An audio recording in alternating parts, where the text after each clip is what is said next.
Hi Pisces, ano nga bang gustong sabihin sa'yo ng taong ito ngayon? Anong gusto niyang sabihin sa'yo ngayon? Itong taong inisip mo o iniisip mo na dumaraan ng eroplano, maaaring nasa malayong lugar ito ngayon. For some of you, tayo po ay general reading. Just only take what resonate. Love reading tayo. Okay? July 2024 energy. Kuha lang tayo ng pinaka-exact message. One full coin. Ano nga bang nais iparating o gustong sabihin sa'yo ng taong ito sa iyong isipan ngayon, Pisces? Message? Anong gustong iwan sa'yo nito ngayon? Anong gusto niyang sabihin, Pisces? Anong message ang gusto niyang iparating, Pisces? Cut natin into 3.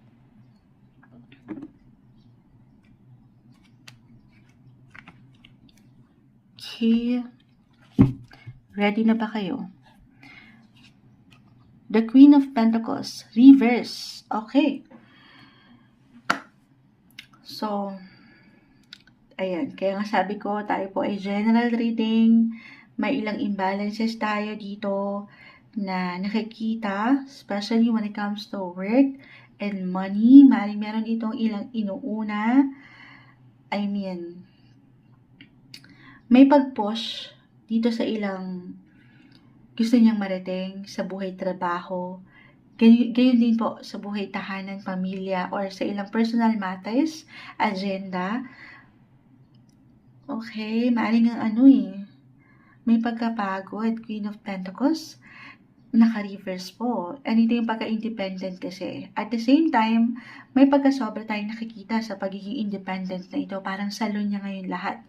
Parang ang dami niyang tilahin, physically, mentally, emotionally, or even financially, especially po kung meron na itong ilang responsibility, obligation sa family, or meron talaga itong ilang bayarin na kailangan unahin, may ilang isipin. Okay, na hindi madali, or merong ilang tensyon, I will be honest, when it comes to work, or sa kanyang environment ngayon. At ito yung pinaka-message niya marahil, okay, na sandali lang, hindi ka mahalaga, okay, pero meron akong ilang kailangan munang unahin sa ngayon. Hindi ka prioridad, pero kailangan ko munang gampanin ito or harapin yung dapat ay kailangan ngayong gawin. Alam mo yon, may ilang tension sa kung anong kinakaharap ngayon. Na ang hirap, parang kahit sarili niya right now, ay medyo kinukulang siya doon sa oras. So, kalma ka lang daw, tiwala. Sana pagkatiwalaan mo pa rin siya, parang ganun, sa kung anong tinatakbo ngayon ng inyong relasyon. Kung meron mang ilang disconnection, or parang pakiramdam mo, nagkakaroon ng, kumbaga yung attachment, meron ng kulang. Ito yung umaangat right now. Again, pwede itong mabago, pero yung energy, July 2024 energy, yung hiningi natin, gusto niyang maging healthy naman. Gusto niyang maging healthy yung relationship niyo eh. But at the same time, isa-isa lang, unti-unti. Kasi parang pasan niya ang daigdig ngayon. Okay, parang more on energy, well, reversal po tayo every time. So somehow, maaaring mag-apply ito sa'yo or sa kanya. Gusto niyang maging masaya, magaan, yung comfort, yung security, andito. Okay? Gusto niya.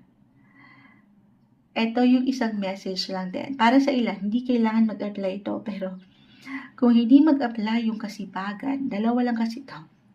Meron tayong pakiramdam po na maaring ito ay isang katamaran, kabaliktaran ng kasipagan. Maaring low-key, private, yung kanyang emotions ngayon. May pagkatulala, tahimik lang ang buhay. Sabi ko, ganun din ipapasok natin, hindi ka priority, pero unti-unti, okay? Baka meron tong ilang emosyon na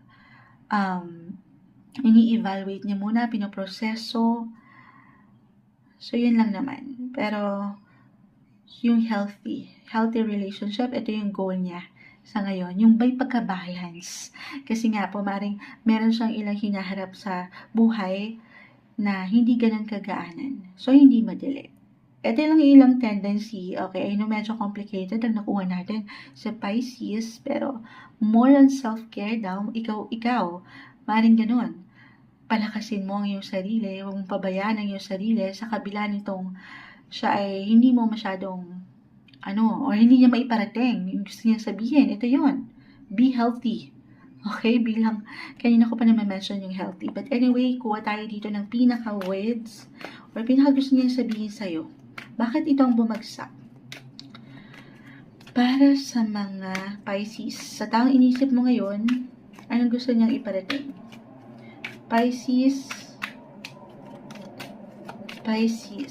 anong gusto niyang iparating sa'yo? Ito na, may tatlo na naman to.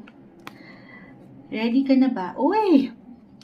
Sobrang mag-a-apply itong isa sa aking na-mention na kanina pa, health. Hindi po isang medical advisor ang Moonchild, yung healthy relationship. Dahil siya ay pagod na ako. Sandali, pakita natin sa live. Tayo pa yung live na live sa ating YT. Pagod na ako. Sabi ko nga parang may pagkapasan dito ng daigdig. Marami siyang gawain, in short. Okay? So, mas practical. Umaangat po yung pagiging realistic or practical ng taong ito. Kumbaga, mind over heart or sa tinitibok ng puso. Pero hindi ibig sabihin hindi or wala na. Yun nga yung gusto niyang ma-achieve. Yung healthy. But at the same time, pagod na raw siya. So, kalma. Isa-isa lang daw po. Huwag ka mag-alala. Humahanga ako sa'yo. Humahanga siya sa'yo. Maaring yan yun. Okay? Andyan pa rin yung attraction. Magsimula tayong muli. Marahil kapag nakapag-recharge na kayo ng energy or siya, sabi ko nga, more on self-care, huwag mong pabayaan ang sarili mo. Parang ganun yung pinakagusto niyang sabihin. Mag-relax, mag-spa-spa. Ayan. Magpaganda. And by the time na handa ng mga bagay-bagay sa inyo, nang mas kalma na, okay, nang mas smooth na ang ilang sitwasyon, magsimula tayong muli. May new beginnings. Okay? So, timing lang. Timing is everything. Totoo naman yan. Yan yung maaring naisiparating ng taong ito sa iyong isipan, July 2024 energy para sa inyo, Pisces.